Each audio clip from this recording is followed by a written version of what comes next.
After Uttarakhand, Gujarat is heading to become the second state in the country to implement the Uniform Civil Code in the state. Gujarat Chief Minister Bhupendra Patel on Tuesday informed that the government has constituted a 5-member committee under the chairmanship of retired Supreme Court Judge Ranjana Desai to prepare a draft for the UCC and make the law. The committee will submit its report to the state government in 45 days, based on which the government will take a decision. Mention may be made Uttarakhand in January became the first Indian state to roll out a uniform civil code across the state, with Chief Minister Pushkar Singh Dhami launching a portal for registration of marriage, divorce, live-in relationships and wills, and releasing rules for the implementation of the controversial legislation.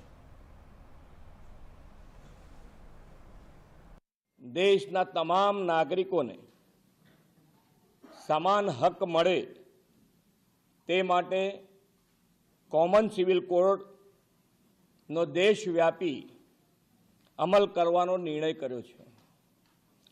આદરણીય વડાપ્રધાન શ્રી નરેન્દ્રભાઈ મોદીની ભારતીય જનતા પાર્ટીની સરકાર જે કહેવું તે કરવું એક કાર્યમંત્રને અનુસરીને સરકાર કામ કરે છે. આર્ટિકલ 370ની નાબૂદી, વન નેશન વન ઇલેક્શન, નારી શક્તિ વંદના અધિનિયમ,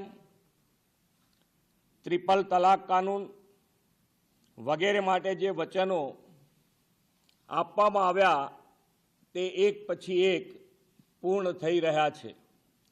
એ દિશામાં આગળ વધતા વડાપ્રધાન શ્રી સમાન નાગરિક ધારાનો અમલ કરવાનો માટે સંકલ્પબદ્ધ છે. ગુજરાત વડાપ્રધાનશ્રીના સંકલ્પને સાકાર કરવા માટે હંમેશા પ્રતિબદ્ધ રહ્યું છે. વડાપ્રધાનશ્રીના પદચિહ્ન પર ચાલતા ગુજરાત સરકાર રાજ્યમાં વસતા તમામ નાગરિકોને પણ સમાન હક અને અધિકાર મળે તે દિશામાં આગળ વધી રહી છે.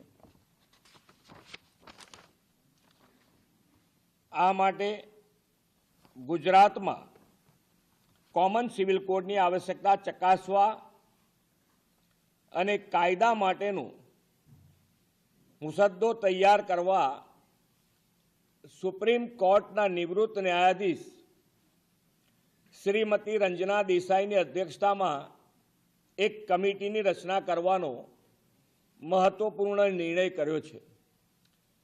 5 સભ્યોની આ સમિતિમાં અન્ય સભ્યો તરીકે નિવૃત્ત વરિષ્ઠ આઈએએસ અધિકારી Shri CL Meena, advocate Shri RC Kodekar, ભૂતપૂર્વ વાઇસ ચાન્સેલર શ્રી દક્ષેશ ઠાકર અને સામાજિક કાર્યકર સુશ્રી ગીતાબેન શ્રોફનો સમાવેશ કરવામાં આવ્યો છે.